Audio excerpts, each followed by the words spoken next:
Hello, Ryan here, and welcome to Star Citizen Sunday. This is a weekly show which covers all of the news from the week just past. Be sure to subscribe if you like what you see, and let's get on with it. This week, Xenothreat goes live, we take a look at the continued development of the Drake VULTURE, plus we get a little snippet of potential gameplay associated with the mighty Stormwall space whales of Crusader. So this week's Inside Star Citizen brought another origin story. This time it was editor Justin Chambers, who is responsible for putting together all of the official Star Citizen content.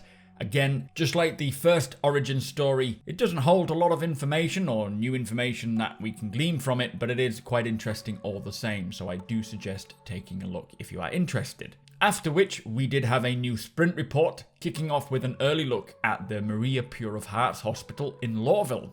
What we get to see here is a white box tour of its interior, including its lobby and wardrooms, and you can definitely see the influence of Lawville. And although this particular hospital isn't coming with 315 and the other hospitals and medical gameplay, it is certainly coming along well. Work continues on the hacking gameplay, which is slated for Alpha 3.16 at the end of the year. Here they are still exploring the shape and style of hacking ports.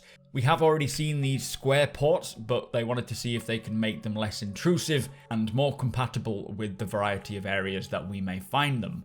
This then brought about the idea of a recessed design that can pop out of not just walls but floors as well, which opens up the variety of where they can be found. Now I actually really like the look of these more smaller rectangular recessed designs. They are much less obvious and more as you would kind of expect to find them, so only noticing them when you are actually looking for them rather than slapping you in the face. I think this subtle approach is much better. The team are also working on the iconography to help players to identify these panels, plus redefining the hacking chips that we will use for them. They did say that hacking is intended to provide more complexity and options for how we choose to tackle certain situations, and we will learn more about hacking in the next quarter. Next up, we took a look at some of the flora for the Nyx system. Here we can see an agave succulent that is broken into the various growth components, starting with ground scatter, then the base plant, and then the flowering stalk. It also appears that we got to see the less live state, as like with anything else in Star Citizen, everything will age, degrade, wear down, and take damage. These next plants are aloe plants from Pyro in their various scales, and I'm assuming that there may be an option to maybe harvest the aloe and use it as an ointment for your skin, especially being in Pyro, maybe to treat burns and so forth, so we will see how that evolves. Next up, there was a sprint recently completed on some of the new geology assets found on Nyx 1. These are smooth layered plateaus, and these come with various class sizes that come straight from the Houdini suite, and once integrated, systemic features like terrain color pickup and biome accumulation will alter them, blending them further into the planet. From there we saw some Nyx 1 height maps. This particular planetoid, according to the lore, was heavily mined for its resources. So these height maps are for the older, more heavily mined areas from its history, which I do find quite interesting. After this, we got a look at the continued white box development of the Drake VULTURE.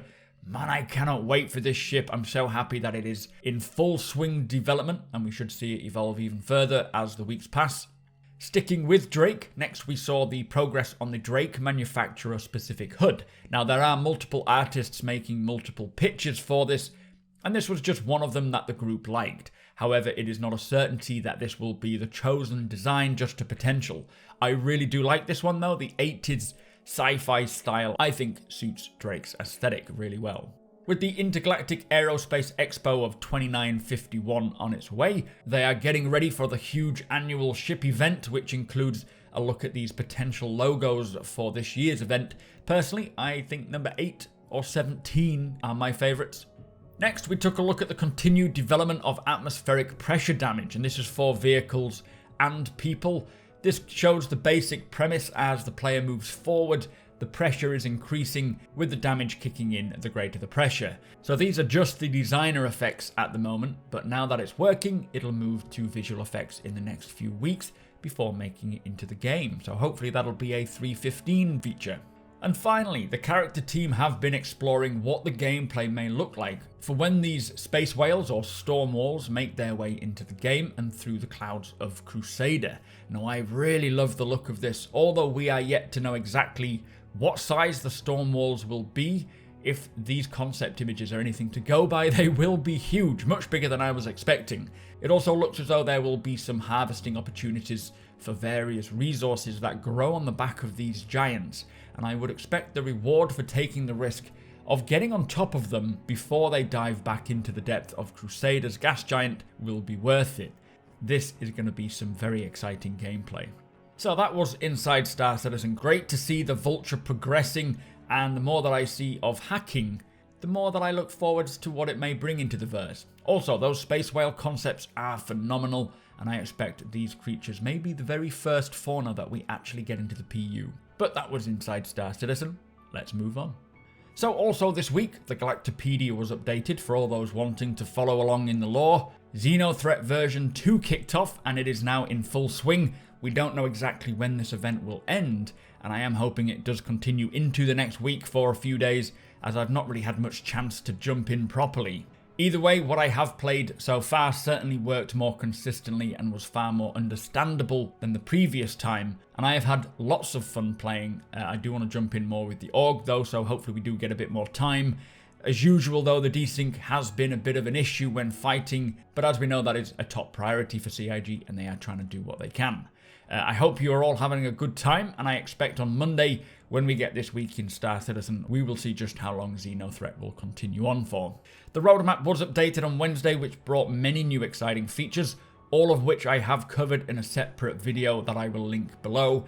And finally, this week's Star Citizen Live was with Jeremiah Lee, so on that alone, it is always worth watching, just to see him and Jared hanging out. But Jeremiah concepted one of the gangs of Pyro called the Fire Rats, which were actually a gang that we helped to design alongside the narrative team during a past Star Citizen Live. A great episode, and the final look is pretty damn cool. It will be great going head to head with this gang when we make our way into Pyro. So that brings us to the end of the show. If you do enjoy my content, please consider subscribing and hitting that like button. Also, I am able to do this thanks to my very generous patrons and channel members. If you appreciate what I do and would like to help make it even better from as little as $1 a month, all of the links are provided below.